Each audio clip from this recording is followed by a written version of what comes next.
오늘 우리 교시 하나님의 말씀 사사기 10장 17절에서 11장 28절까지의 말씀입니다. 한 절씩 교도하도록 하겠습니다.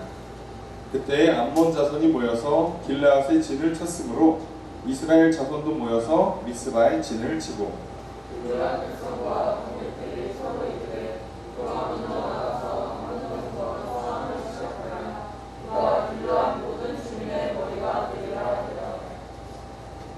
길르앗 사람 입다는 큰 용사였으니 기생이 길르앗에게서 낳은 아들이었고 길르앗의 아내도 그의 아들들을 낳았더라. 그 아내의 아들들이 자라매 입다를 쫓아내며 그에게 이르되 너는 다른 여인의 자식이니 우리 아버지의 집에서 그 얼굴을 지금부터 하였더라. 이에 입다가 그의 형제들을 피하여 돕 땅에 거주하매 잡류가 그에게로 모여와서 그와 함께 출입하였더라. 마을에 암몬 자손이 이스라엘을 치려하더라. 암몬 자손이 이스라엘을 치려할 때 길르앗 장로들이 입다를 데려오라고 돕 땅에 가서 너에게 이르되 우리가 암몬 자손과 싸우려 하니 당신이 와서 우리의 장관이 되라 하니 입다가 길르앗 장로들에게 이르되 너희가 전에 나를 미워하여 내 아버지 집에서 쫓아내지 아니하였느냐? 이제 너희가 환난을 당하였다고 어찌하여 내게 왔느냐 하니라. 그러므로 우리가 장로들이 나에게 이르되 이제 우리가 당신을 찾아온 것은 우리와 함께 가서 암몬 자손과 싸우게 하려 함이니 그리하면 당신이 우리 길르앗 모든 주민의 머리가 되리라 하되 입다가 길르앗 장로들에게 이르되 너희가 나를 데리고 고향으로 돌아가서 암몬 자손과 싸우게 할 때에 만일 여호와께서 그들을 내게 넘겨주시면 내가 과연 너희의 머리가 되겠느냐 하니 길르앗 장로들이 입다에게 이르되 여호와는 우리 사이의 주인이시니 당신의 말대로 우리가 그렇게 행하리라 하니라. 이에 입다가 길르앗 장로들과 함께 가니 백성이 그를 자기들의 머리와 장관으로 삼은지라. 입다가 미스바에서 자기의 말을 다 여호와 앞에 아뢰니라. 입다가 암몬 자손의 왕에게 사자들을 보내이르되 내가 나와 무슨 상관이 있기에 내 땅을 치러 내게 왔느냐 하니 암몬 자손의 왕이 입다의 사자들에게 대답하되 이스라엘이 애굽에서 올라올 때 아르논에서부터 야복과 요단까지 내 땅을 점령하였기 때문이니 이제 그것을 평화롭게 돌려달라 하니라. 입다가 암몬 자손의 왕에게 다시 사자들을 보내 그에게 이르되 입다가 이같이 말하노라. 이스라엘이 모압 땅과 암몬 자손의 땅을 점령하지 아니하였느니라. 이스라엘이 애굽에서 올라올 때 광야를 행하여 홍해에 이르고 가데스에 이르러서는 이스라엘이 사자들을 에돔 왕에게 보내어 이르기를 청하건대 나를 내 땅 가운데로 지나가게 하라 하였으나 에돔 왕이 이를 듣지 아니하였고 또 그와 같이 사람을 모압 왕에게도 보내었으나 그도 허락하지 아니하므로 이스라엘이 가데스에 머물렀더니 그의 광야를 지나 에돔 땅과 모압 땅을 돌아서 모압 땅의 해변으로 들어가 아르논 저쪽에 진쳤고 아르논은 모압의 경계이므로 모압 지역 안에는 들어가지 아니하였으며 이스라엘이 헤스본과 곧 아모리 족속의 왕 시온에게 사자들을 보내어 그에게 이르되 청하건대 우리를 당신의 땅으로 지나 우리의 곳에 이르게 하라 하였으나 시온이 이스라엘을 믿지 아니하여 그의 지역으로 지나지 못하게 할 뿐 아니라 그의 모든 백성을 모아 아하스에 징치고 이스라엘을 침으로 이스라엘의 하나님 여호와께서 시온과 그의 모든 백성을 이스라엘 손에 넘겨주심에 이스라엘이 그들을 쳐서 그 땅 주민 아모리 족속의 온 땅을 점령하되 아르논에서부터 야복까지와 광야에서부터 요단까지 아모리 족속의 온 지역을 점령하였느니라.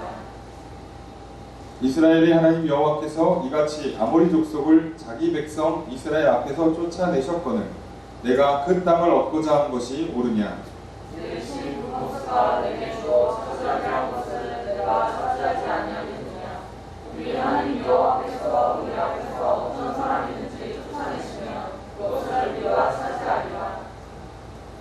이제 내가 모압 왕 십볼의 아들 발락보다 더 나은 것이 있느냐? 그가 이스라엘과 더불어 다툰 일이 있었느냐? 싸운 일이 있었느냐? 이스라엘의 그와 그 마을들과 아로엘과 그 마을들과 아로론 가까이 있는 모든 성읍에 거주한 지 300년이거든. 그동안에 너희가 어찌하여 도로 찾지 아니하였느냐. 내가 내게 죄를 짓지 아니하였거늘 내가 나를 쳐서 내게 악을 행하고자 하는도다. 원하건대 심판하시는 여호와께서 오늘 이스라엘 자손과 암몬 자손 사이에 판결하시옵소서 하였으나 암몬 자손의 왕이 입다가 사람을 보내어 말한 것을 듣지 아니하였더라. 아멘.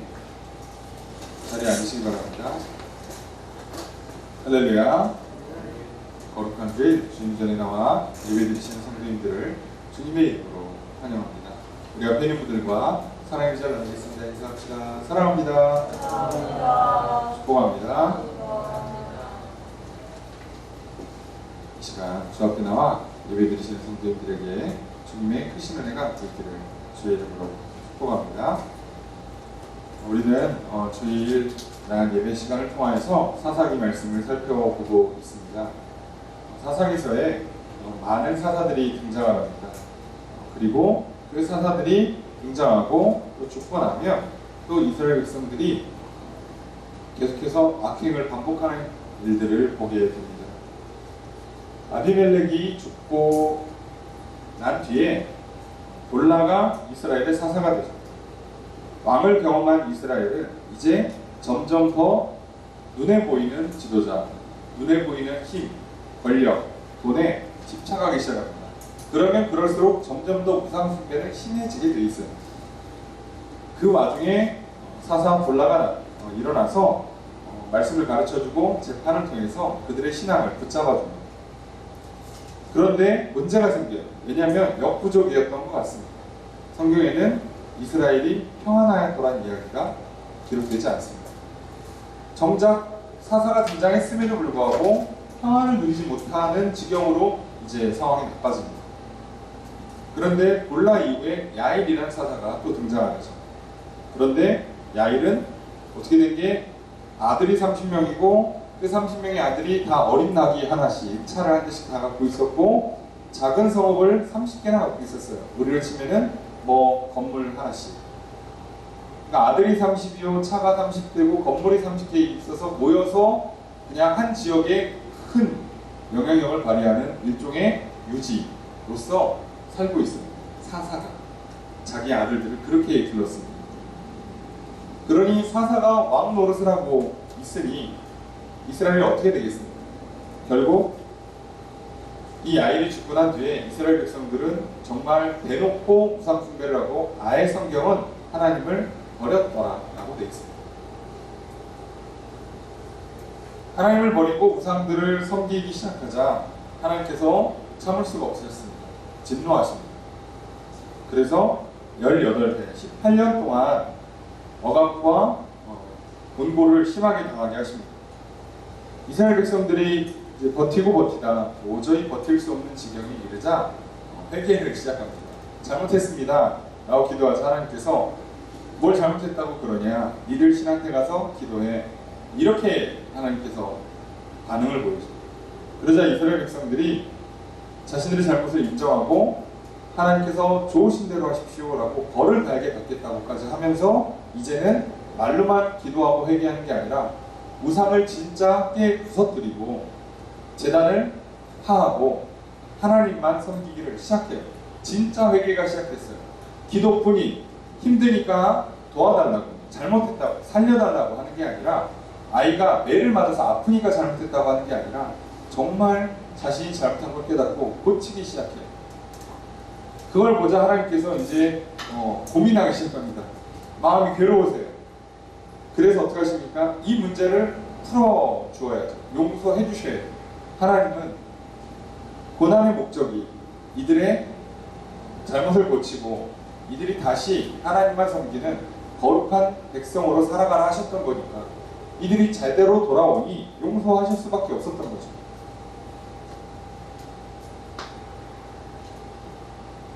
이스라엘 백성들의 이 모습을 통해서 우리는 지난주에 우리가 당장에 먹고 사는 문제를 풀어줄 것 같은 우상숭배, 이들이 우상숭배한 게 단순히 신앙이 타락한 게 아니라고 말씀드렸습니다. 농사를 짓고 그리고 교류를 하고 외교를 하고 무역을 하려면 자연스럽게 상대방의 문화를 받아줘야 돼요. 하나님께서 그걸 하지 말라고 하셨어요. 너희들을 내가 해줄 테니까 그거 하지 말고 커라. 그리고 어느 정도 규모가 만들어지면요, 이제 거절할 수 있는 힘이 생겨요. 굳이 우상을 주고받지 않아도 무역하거나 거래하는 문제가 생기지 않습니다. 그런데 지금 이스라엘 백성들이 아쉬운 입장이에요. 농사를 져본 적이 없고 이 지역에 처음 정착해 살고 있어요. 내가 아쉬우니까 접고 들어가야죠. 그러니까 그들이 잔치에 초대하면 가야 되고요. 그들이 우리 우상 제사에 한번 와서 좀 같이 예배를 드렸으면 좋겠다 그러면 가야 되고, 가다 보니까 좋죠. 자, 그래서 물들어요. 안 그래도 술 마시고 음란 행위를 하고 그것이 농사가 잘 되고 자식이 번성한다고까지 말을 하는데 싫어할 사람이 어디 있습니까? 아무도 거절하지 않아요. 여러분, 우리가 세상의 방식을 뭐 이렇고 저렇고 말을 많이 할 수 있지만 세상의 방법들을 우리가 거절할 수 없는 이유가 좋아요. 설득력이 있어요. 눈에 보이는 결과물들을 가져다 줍니다. 문제는 뭐예요? 그게 하나님이 주는 것만 못해요. 왜냐하면 일시적이거든요. 이스라엘 백성들이 그렇게 했더니 무슨 문제가 생겨요? 당장에는 농사를 잘 짓는 것 같았어요. 자녀들이 잘 낳고 잘 자라는 것 같았어요. 그런데 하나님께서 진노하셔서 그들을 버리셨다, 손에 파셨다라는 표현이 나올 정도로 그들을 버리시니까 어떤 문제가 생기냐면 주변 나라가 갑자기 침략을 하기 시작합니다. 멀쩡히 잘 지내던 나라가 침략을 시작합니다. 그래서 억압과 심한 곤고를 당하게 돼요. 세상의 방법대로 했어요. 오늘날로 표현하면 일사가 되기 위해서, 오늘날로 표현하면 성공하기 위해서, 출세하기 위해서, 돈 많이 벌기 위해서 부단히 노력을 했어요. 했는데 처음에 잘 되는 것 같았어요. 학업도 나름 계획대로 잘 가는 것 같고, 대학 진학도, 취업도, 결혼도, 뭐 직장도 뭐가 다 잘 되는 것 같았는데 갑자기 하나님께서 은혜를 거두시면, 복을 거두시면 예상치 못한 문제가 생기기 시작해요. 갑자기 사람들로 하여금 관계가 틀어지고 건강에 문제가 생겨요. 그리고 직장에서, 사업장에서 문제가 생겨요. 잘못한 게 있어서가 아니에요. 잘못한 건 하나도 없어요. 여전히 열심히 살았어요. 그래도 문제가 생겨요. 그러니 해결할 방법이 없죠. 여러분, 세상의 방법이 갖고 있는 한계를 기억하셔야 돼요. 이 방법을 써서 안 되면 그땐 답이 없어요. 사람들이 그걸 놓치는 거예요. 당장은 쉽고 빨라서 좋지만, 될 것 같지만 이 방법이 안 통하면 그걸로 끝이라고요. 그럼에도 불구하고 우리는 당장 항상 눈에 보이고 손에 잡히는, 게다가 내가 원하는, 좋아하는 바로 그것을 할 수만 있다면 쉽고 빠르고 편하게 하고 싶죠. 이스라엘 백성들도 똑같았어요. 당연히 인간은 똑같죠. 넘어갔습니다. 여러분, 우리들이 한 주의 삶을 살면서 혹시라도 그런 모습들로 우리가 살았다면, 그래서 세상과 타협할 수밖에 없었다면, 여러분, 이 시간에 우리의 그 연약함들, 그 악함들을 내려놓고 회개하시고, 하나님께서 우리에게 원하시는 말 그대로 회개예요. 단순히 힘들어요, 잘못했어요, 한 번만 봐주시면 안 돼요 라고 말하는 게 아니라 이제는 진짜로 그 우상들을 깨부셔야 떠나시면 돼요. 끊으시면 되고, 그리고 하나님 앞으로 다시 돌아오시면 돼요. 바로 오늘의 예배가 바로 그 시작점이 되기를 주의 이름으로 축복합니다. 그렇게 이스라엘 백성들의 회개를 시작하자 하나님께서 일하세요. 그럼 하나님 일하시려면 하나님이 직접 초자연적인 역사를 행하시는 거 아니라고 한다면 무조건 사람을 쓰셔야 돼요. 그럼 이제 하나님 사람을 하나 쓰셔야죠. 그 사람이 누굴까요? 이제 이 문제를 해결하기 위한, 그래서 등장하는 사사, 오늘 우리는 그 사사 이따를 살펴보려고 합니다. 이런 말씀을 한 절씩 살펴보면서 과연 한 사사가 또 어떻게 등장하고 또 그를 통해서 하나님께서 어떻게 일하시는지, 그걸 통해서 우리는 말씀을 보려고 해요. 과연 하나님께서 누구를 어떤 과정을 통해서 사사로 세우시고 또 그를 통해서 어떻게 역사하시는가. 그렇다면 또 오늘 하나님께서 나를 통해서 어떻게 일하시고 나를 어떻게 이 시대의 사사로 세워가시는가 우리는 알게 됩니다. 오늘 본문 크게 두 가지 주제, 두 단락으로 되어 있어요. 하나는 입다가 사사로 등장하는 거고, 하나는 그 입다가 암몬 왕과 싸우기 전에 일종의 설전, 서신을 통해서 항복해라, 못한다. 야, 이거 너네 전쟁에 명분이 없다. 이렇게 하지 마라, 가라. 자, 이렇게 설전을 걸어요. 이 두 가지 내용이 있습니다. 물론 설전의 내용은 굉장히 중요하진 않아서 간단히만 살펴보려고 합니다. 먼저 오늘 17절, 18절 말씀 듣도록 하겠습니다. 시작. 그때 여러분이 모여서 기드라스에 짐을 쳤으므로 이스라엘 자손도 모여서 기드라스에 짐을 치고 유대한 백성과 관객들이 서로 이르되 누가 먼저 나가서 한 자손과 싸움을 시작하여 그가 유대한 모든 주위에 머리가 되리라 하며. 자, 암몬 자손이 18년 동안 괴롭혔어요. 그 얘기는 침략해서 뺏어가든가 그저 조공을 요구하든가 과도한 어떤 무력을 행사했다는 얘기죠. 너무 힘들었어요. 그것도 힘들어 죽겠는데 이제는 어떻게 하겠다는 거예요? 아예 진을 치고 전쟁을 준비해요. 전쟁을 하겠다는 얘기죠. 그럼 전쟁하겠다는 게 그동안 열심히 약탈했는데 그럼 뭐 또 전쟁을 왜 해요? 이번에는요, 약탈이 목적이 아니라 멸망이 목적이에요. 요단 동편 지역을 길르앗 땅이라고 부른다고 했죠.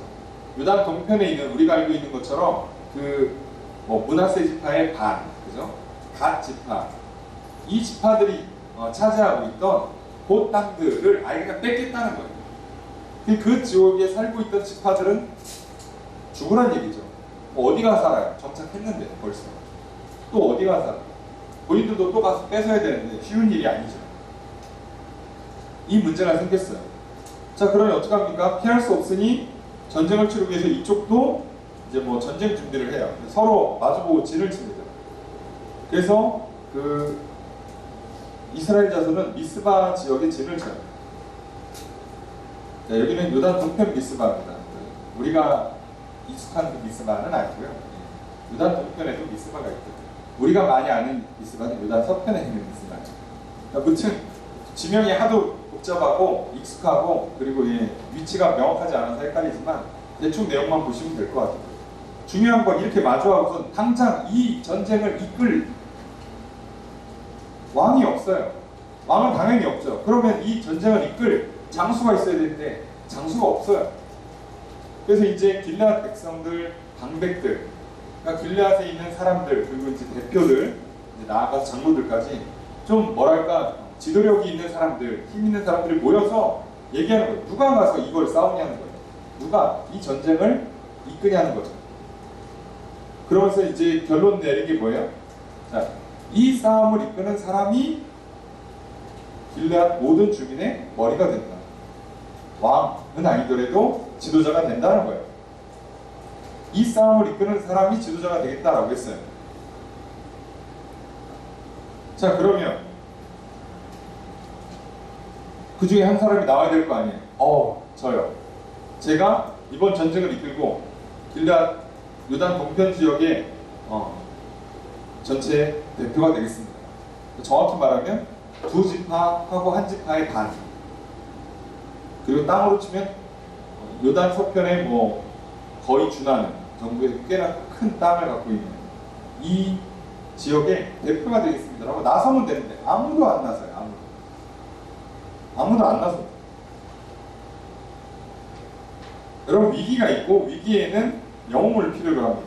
난세의 영웅이 난다는 말처럼 이런 위기 상황에는 영웅이 등장하기 마련이에요.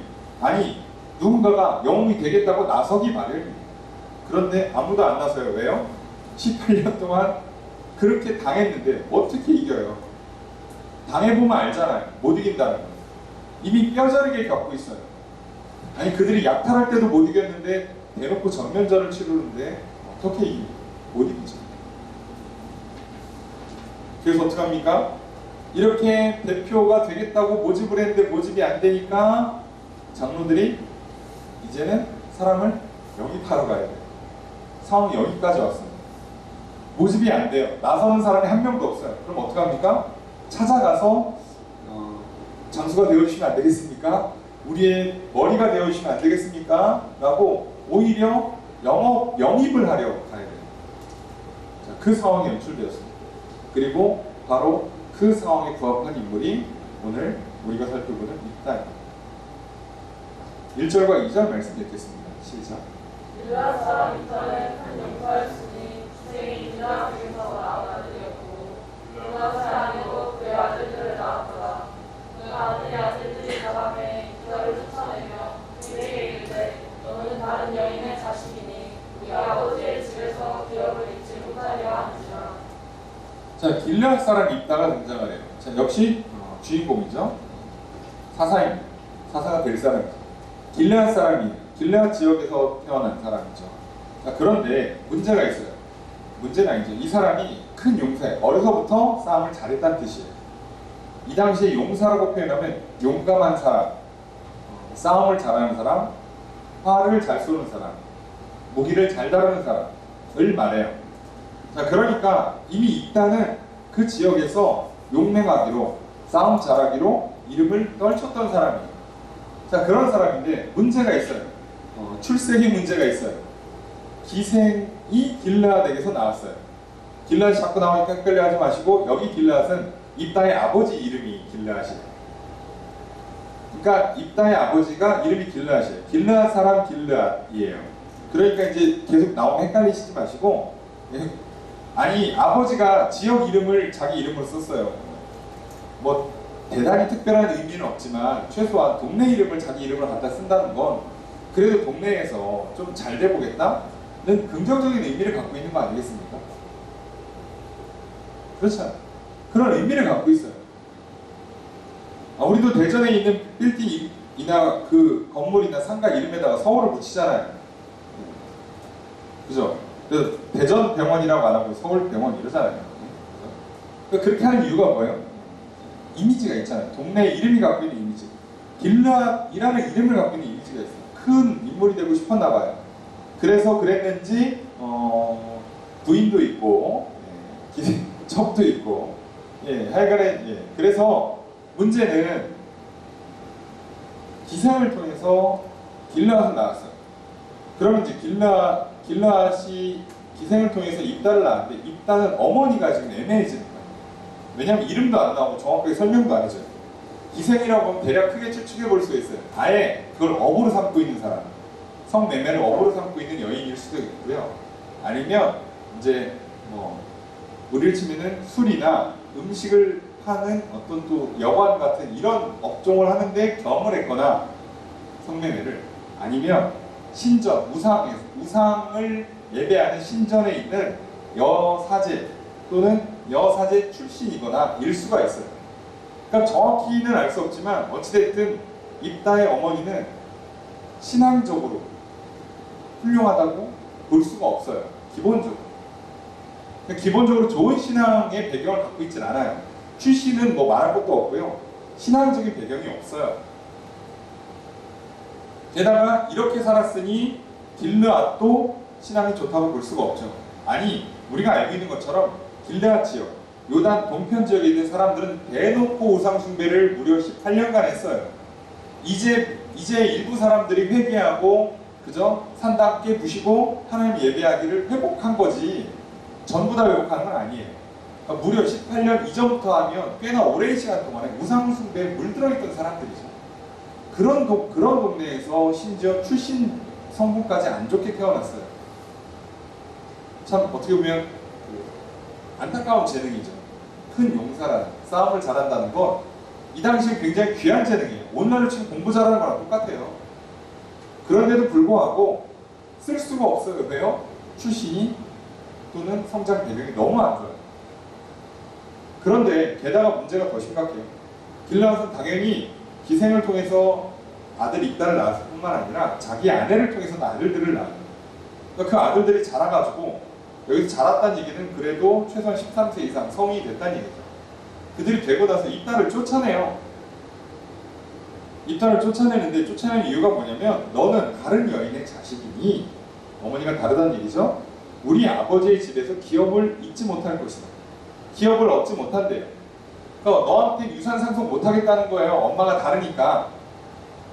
나가라는 거죠. 근데 여기서는 잘 생각해 보셔야 돼요. 아니 엄마가 다르니까 유산 상속을 안 해준다는 걸 왜 아들들이 결정을 해요? 아직 아버지 살아계세요. 자, 아버지가 결정할 걸 자식들이 그래요. 그러니까 집안이 약간 콩가루죠. 개판입니다. 그러니 이런 분위기였다면 입다가 자라는 동안에 얼마나 형제들에게 따돌림 당하고, 그죠? 그리고 서러움 당하면서 살았겠냐고. 여러분 지금 성장 배경이 너무 안 좋아요. 그 정도로 안 좋은 상황. 게다가 아니 그 기업을 안 주면 되지. 그러니까 재산 상속할 때 그냥 안 준다고 하면 되잖아요. 각서 써. 협박해요. 너한테는 유산 안 줄 거야. 그러면 되는데 아예 쫓아내요. 아니 유산 상속을 안 주는 거랑 아예 쫓아내는 건 무슨 얘기예요? 너 이제 컸으니까 나가라는 얘기죠. 나가래. 같이 못 있겠대요. 자, 그럼 이거 단순히 돈 문제가 아닌 걸 아실 거예요. 그냥 같이 있는 것 자체가 싫어요. 왜요? 엄마가 달라. 근데 그 엄마가 다른데 심지어 그 어머니가 기생이 싫어요. 자존심이 상해. 마음에 안 들어요. 그런데 뒤에 보시면 알겠지만 마음에 안 드는 이유를 굳이 하나 더 찾겠다면 또 한 가지 문제가 있어요. 있다는 게. 이 정말 출신과 성장 배경이 정말 지옥 같은데도 불구하고 믿음이 있어요. 신앙을 잃지 않았습니다. 근데 이 아들들은 아버지를 비롯해서 이 집안은 열심히 우상 숭배를 했죠. 그럼 어떻게 돼요? 더 싫어요. 더 미워요. 마치 요셉이 꿈을 꾸니까 형들이 저거 꿈대로 되나 보자 그래서 죽여 이렇게 나오는 것과 똑같은 마음. 아니 저건 출신도 안 좋고 뭐 별로 좋게 자라지도 못했는데요. 믿음이 좋아. 재능이 있어. 얼마나 미워요. 얼마나 싫겠어요. 여러분 이 입다의 모습이요. 오늘날 그리스도인의 모습과 너무 똑같아요. 그리스도인 대부분이요. 출신, 태어나서 성장하는 과정 중에 다 상처가 있어요. 물론 그리스도인만 있는 건 아니지만 그리스도인들도 있다고요. 그러니까 하나님을 믿는 사람들도 이 문제를 피해갈 수 없어요. 출생과 성장 배경의 아픔이라는 걸 피해갈 수가 없어요. 깊은 상처와 괴로움을 피할 수가 없어요. 그런데 문제는 뭐예요? 그리스도인들은요. 신앙을 지켜야 더욱이 재능이 있어요. 본인은 몰라도 남은 보거든요. 그러니까 어떤 문제가 생겨요? 저것들은 다 같이 이렇게 태어나서 자라는 과정 가운데 아픔이 있고 어려움이 있으면 좀 사람이 좀 뭐가 나고 삐딱하고 좀 인생이 망가질 것 같은 가능성을 좀 보여주고 그래서 우리 다 같이 서로 욕하면서 서로 남탓하고 원망하면서 슬퍼 마시고 그리고 인생을 즐겨야 되는데 이것들이 기도를 해요. 말씀을 붙잡아요. 근데 보니까 재능도 있어. 본인은 아직 모르는 것 같은데 우리가 볼 땐 있어. 더 짜증나요. 잘 되면 안 되겠지. 그래서 어떻게 합니까? 싹을 제거하죠. 떡잎부터 제거해버려요. 너는 잘 되면 안 돼. 그리고 밀어내. 그래서 많은 그리스도인들이 당하는 어려움 중에 하나는 뭐냐면 젊은 시절에 밀려요. 재능이 있는데도 밀려요. 말씀대로 성실하게 살았는데 말 그대로 착하게 살았는데 선하게 살았는데도 괴롭힘 당하고요. 따돌림 당하고 밀려요. 그걸 당하는 사람은 얼마나 괴롭겠어요. 잘못이 없잖아. 아프고 힘든 걸 꼭 참아가면서 기도했고 말씀을 붙잡고 좀 이제 뭔가 좀 되거나 사람들이 이렇게 좋은 얘기 하나씩 해주는데 이제 뭐 나한테 재능이 좀 있나? 이걸 좀 이제 발휘를 해야 되나? 라고 하는데 그런 기회조차 안 주고 그냥 내버려요. 멀리 보내요. 이따가 어디까지 가냐면 3절에 보니까 도부로 갑니다. 여러분 혹시 성경에 지도가 나와 있으시면 한번 보세요. 도비 어디가? 길앗이라고 또는 요단 동편의 끝이에요. 끝. 여기 넘어가면 이스라엘 넘어가는 거예요. 완전 변방이에요. 완전 변방. 돕이라는 지명 한번 찍어보세요. 돕 넘어가면 그냥 끝이에요. 그냥 돕 넘어가면 다른 나라라고 보시면 돼요. 이스라엘이 아니에요. 그러니까 정말 끄트머리를 봤어요. 끄트머리. 완전히 변방으로 밀렸죠. 밀렸어요. 밀렸더니 어떻게 돼요? 잡류가 그에게 모여서 같이 지내요. 잡류라고 그러니까 우리는 건달을 생각하는데, 그죠? 불량배들 생각하는데 그게 아니라요. 세상이 볼 때 그냥 잡것들이에요. 별 볼 일 없는 사람. 그런 사람들만 있어요. 아니 미치겠죠. 아니 어려서 출생부터 성장 배움까지가 좋지 못하고 끝까지 신앙을 지켰는데 재능을 발휘하기는커녕 그저 격려받고 위로받고 성장하고 성공의 길로 가기는커녕 완전히 밀려서 그 나라의 거의 끄트머리 지역에 시골 촌동네에 처박혀 있는데 거기서 누구랑 지내요? 거기서 그냥 그렇고 그런 사람들끼리 모여 지내요.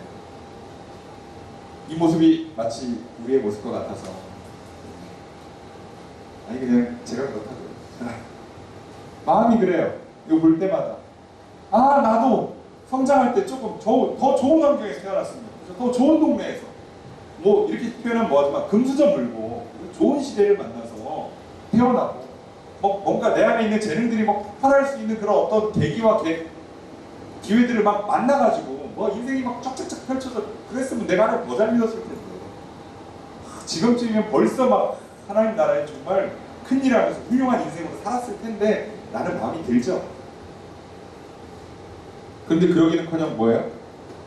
지금 뭐 이렇게 대전 어디 그 구석 어디 이렇게 처박혀서 우리가 여기서 예배드리는 걸 아무도 모르고 내가 여기서 지금 열심히 하나님 믿고 있다는 걸 아무도 모르고 그냥 이름도 없이 빛도 없이 거의 왕따 비슷하게 마사 비슷하게 세상에서 내가 살아있는지조차 사람들이 인지도 못하는 그런 수준의 삶을 살고 있어요. 그런데 보니까 내 옆에 계신 분도 그렇죠. 그냥 우리끼리 그러고 있어요. 미치겠죠. 꿈과 희망이 없어요. 이게 우리의 현실이에요. 안타깝지만. 근데 여러분 이걸 기억하셔야 돼요. 그런 사람이 사사가 됐다는 거예요.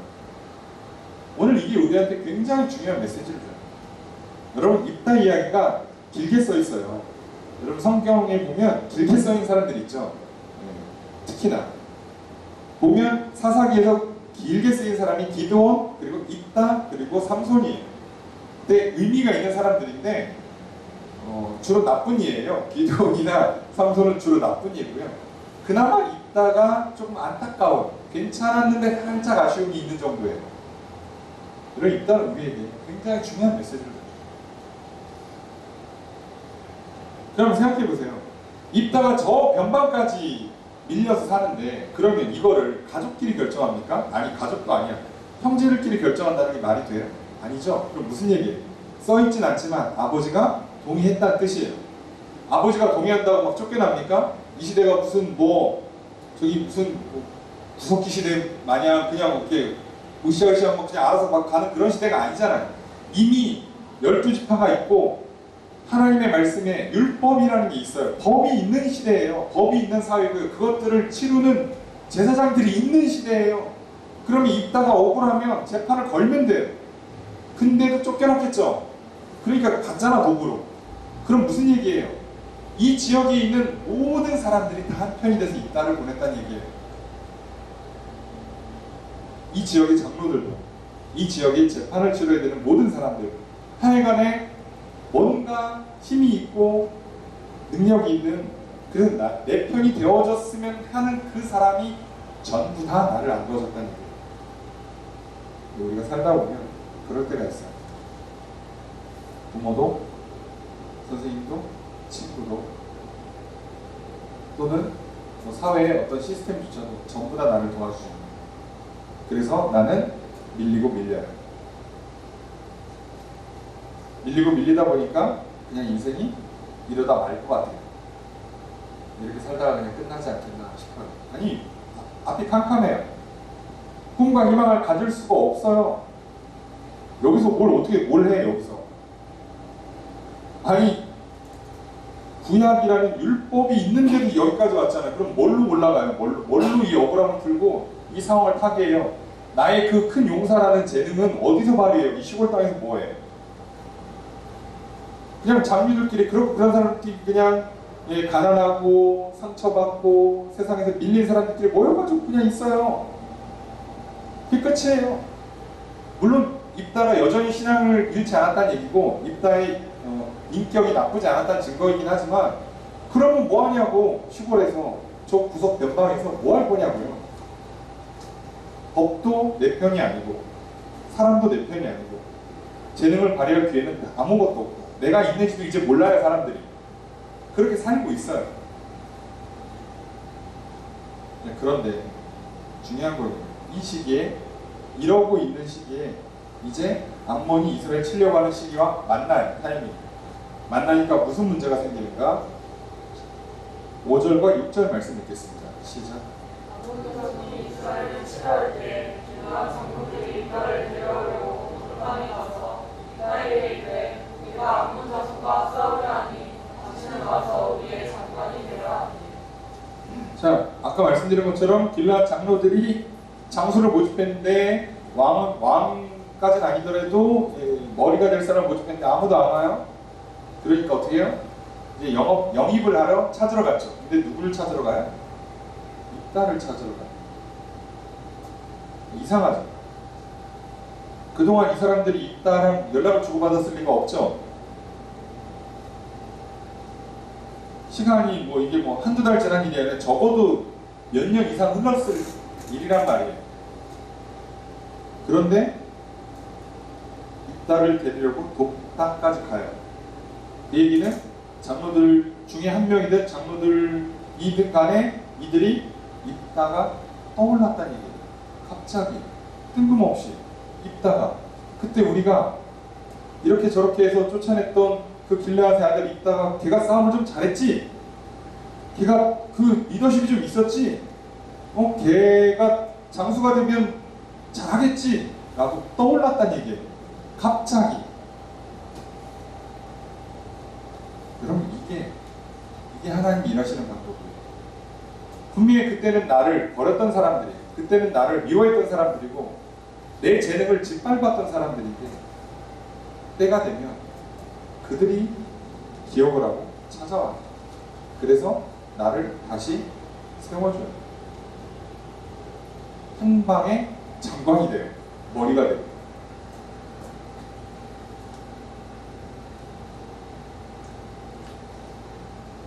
여러분 이 만남 때문에 길르앗 장로들도 사는 거고 입다도 사는 거예요.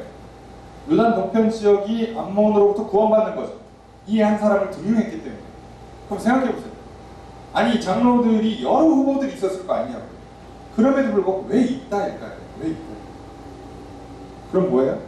하나님께서 하셨다는 뜻이죠. 그 일이 가능한 건 이스라엘 백성들이 회개하기 시작했고 기도하기 시작했고 돌이키기 시작하니까 하나님께서 은혜를 베풀어 주시는데 그 은혜가 뭐냐면 써야 될 사람, 세워야 될 사람을 떠올리게 했다는 거예요. 그 전에는 출신 때문에 무시했고요. 그 전에는 이 사람의 어떤 성장 배경이나 이 사람의 어떤 그 신앙적인 모습 때문에 그냥 싫었어요. 재능이 미웠고 싫어서 그냥 버렸던 사람인데 하나님이 은혜를 베푸시면 그 사람이 떠올라요.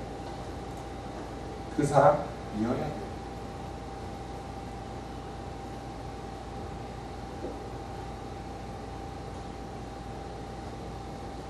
여러분 이게 우리랑 비슷해요.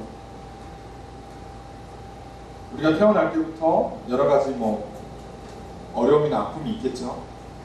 그럼에도 불구하고 대한민국에 태어나서 10대를 보내면서 학업이라는 엄청난 스트레스, 외모라는 엄청난 스트레스를 뚫고 대학에 진학을 합니다. 그래서 이제 대입과 취업이라는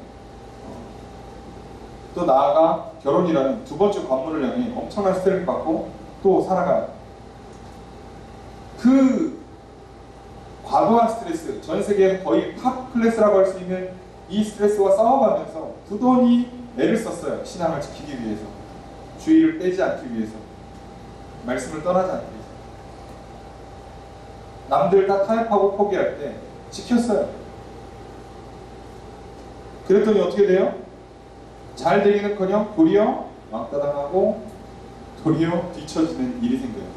남들은 그 시간에 공부하고 일하고 사람 만나고 하니까. 술 마시면서 사람 사귀면 금방 친해져요. 물론 경우에 따라서는 사람이 아니라 짐승이랑 사귈 수가 있는데 그렇습니다. 문제는 빨라요. 쉬워요. 나는 한 사람 사귀려면 한 학기에 한 명 번직할 말건데 쟤네들은 한 학기 막 20명씩 명단이 업데이트돼요.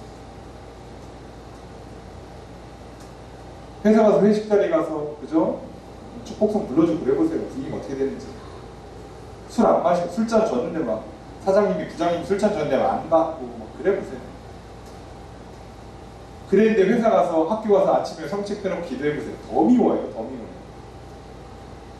여러분 그래서 인사 고과에서 100% 밀릴 겁니다. 아 그냥 쟤는 싫어요. 미움받아요. 그냥. 계속 구석으로 가요. 그래서 이런 것들을 경험하기 시작하니까 사람들이 어떻게 해요? 결정을 하기 시작하는 거. 신앙을 지킬 거냐 세상에 살아남을 거냐. 많은 사람들이요 살아남기를 선택해요.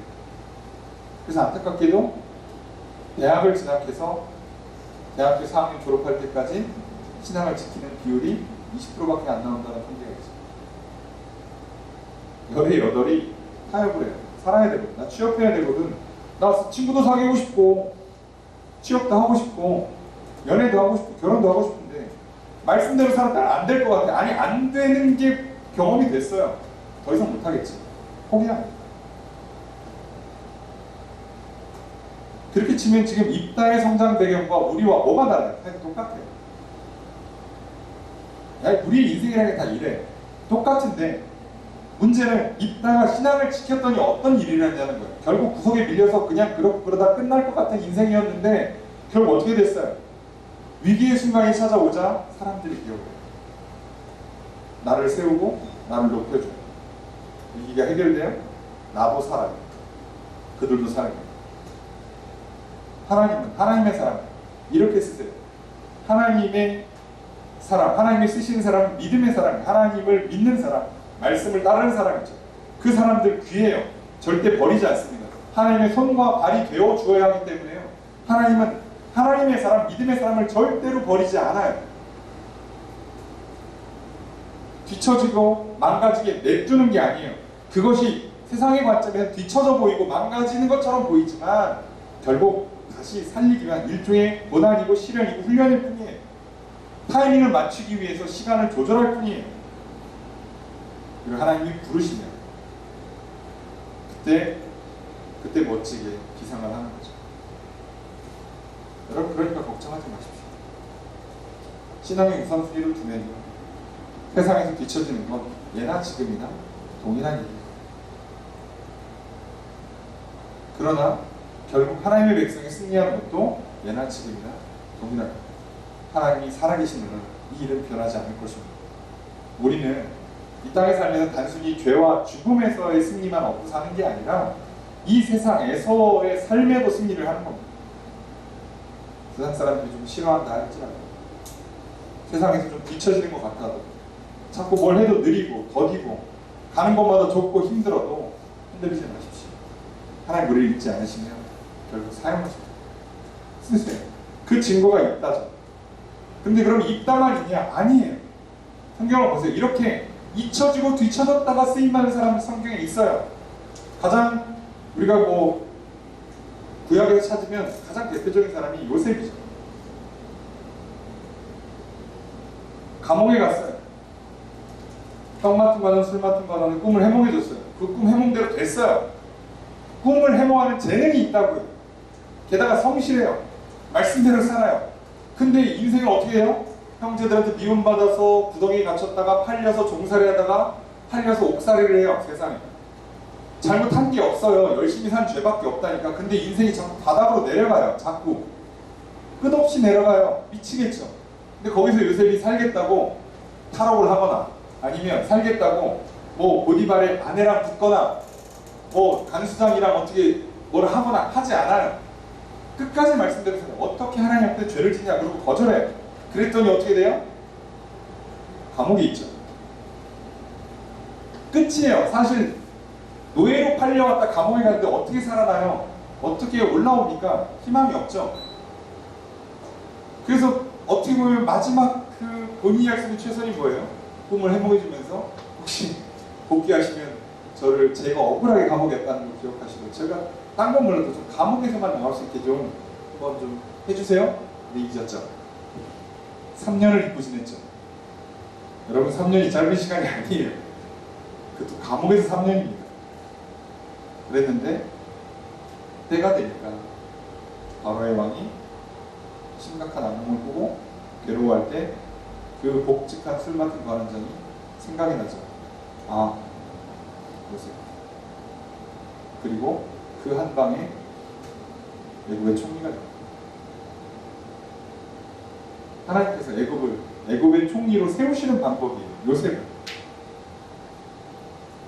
그 방법이 선합니다. 그 방법이 옳아요. 하나님은 요셉을 애굽에 유학을 시켜서 거기서 수석을 해서 그 바로의 왕한테 눈에 들어서 공적을 세워서 국무총리까지 최단기에 올라가는 그런 방법을 쓰시는 게 아니에요. 감옥까지 내렸다 올리세요. 여러분, 믿음의 사람들은 대부분 이런 패턴을 겪어요. 물론 사람을 통해서 이렇게 등용되는 경우가 많지는 않아요. 예가 많지는 않아요. 하지만 요셉이 그렇고요. 신약으로 오면 바울이 그래요. 바울의 그 뛰어난 머리, 유학파, 게다가 일 추진하는 거 보세요. 열정이 넘쳐요. 이런 훌륭한 사람 회심을 하고 돌아왔어요. 아무도 안 믿어. 저거 이중 스파이 아니야? 라고 할 때 바나바가 대변을 해줬죠. 그래서 조금 이제 성경을 배우고 뭔가 그 제자들의 무리에 끼어 들어와서 이제 이방인의 사도로 준비가 돼서 이방인의 사도로 파송을 받는 게 아니라 살해 위협을 당해서 고향으로 도망가는 거예요. 무려 12년. 그 사이에 뭐 학자들마다 의견이 갈립니다만 저는 동의하기는 바울이 결혼했다고 보는 입장이고, 그렇기 때문에 그 사이에 고향의 낙향에서 12년간 처박혀 있는데 와이프도 죽어요. 인생이 바다보다 끝이에요. 아무도 기억 안 해요. 여러분 12년이에요. 12년. 그것도 길게 보는 사람은 13년, 14년까지도 봐요. 여러분 한 12년 정도를 고향에서 아무 일도 못해요. 그냥 겨우 먹고만 사는 거예요. 물론 그 정도 집안 되니까 뭐 굶진 않겠죠. 하지만 할 수 있는 일이 없어요. 그랬는데 때가 되니까 하나님께서 바나바를 안디옥에 보내시고, 안디옥에 보냈는데 6개월간 애를 써도 뭐가 안 돼요. 그리고 그때 한 사람이 떠오르죠. 그래서 똑같이 그 안디옥에서 그 바울이 있는 그 고향 다섯가지 거리가 상당합니다. 게다가 산맥 하나까지 넘어가요. 꽤나 먼 거리, 거기를 직접 걸어가서 내려와요. 그게 신약의 새 역사의 시작이 됐죠. 안디옥 교회를 시작으로 이방 선교의 놀라운 역사를 이루어졌죠. 그렇게 쓰세요. 그러니 오늘 우리가 믿음을 지키기 위해서 선택하는 것들이 만들어내는, 그리고 내가 이해할 수 없고 용납할 수 없는, 말 그대로 답답하고 억울하고 그냥 아프기만 하고 괴롭기만 한 상황들이 결코 나를 절망으로 몰아가는 게 아니에요. 하나님, 그마저도 하나님께서 선하게 일하시는 재료로 도구로 쓰십니다. 그러니 이따가 어떡합니까? 이들이 왔으니까 뭐만 물어봐요? 니들 쫓아낼 때는 언제고 이제 와서 도와달라고 그래. 그러니까 신뢰가 없으니까 진짜냐를 물어봐요. 이거 진짜 되는 거 맞아? 라고 했더니 이들이 뭐라고 그래요? 만약에 진짜 여호와께서 그들을 내게 넘겨주시면 머리가 되는 게 맞냐라고 물어봐요. 여기서 진짜 이따의 신앙을 알 수 있죠. 자기가 싸워서 이기겠다고 말하진 않아요. 여호와께서 넘겨주시면. 그랬더니 머리가 되는 거 맞냐 그랬더니 여호와가 우리 증인 되신다고. 아니 약속을 하고 확신을 해요. 그러니까 이따가 갑니다. 돌아가 11절 함께 읽겠습니다. 시작. 이에다가 그들과 장로들과 세량이 백성이 그를 자기들의 머리와 장관을 삼으시라. 그가 이스라엘에서 자기의 말을 다 여호와 앞에 아뢰니라. 말 그대로 와서 이제 머리가 됐고 장관이 됐어요. 그래서 있다가 한 첫 번째 일이 뭐예요? 미스바에서 그 전쟁하기 위해서 진을 쳤던 그곳에서 자기의 말을 다 여호와 앞에 아뢰요. 이렇게 표현하면 이게 뭔지를 정확히 몰라요. 기도한 건지 찬양을 부른 건지 예배를 드린 건지 알 수가 없죠. 그냥 모르니까 다 했다고 칩시다. 중요한 건 있다가 쉽게 하면 장수가 돼서 대표가 돼서 처음 한 일이 예배를 드렸다는 거예요. 기도했다는 거죠. 찬양을 불렀다는 거예요. 이게 입당의 신앙이죠. 그러니 있다가 끝까지 놓지 않았던 게 뭐예요? 기도를, 말씀을, 예배를 놓지 않았어요.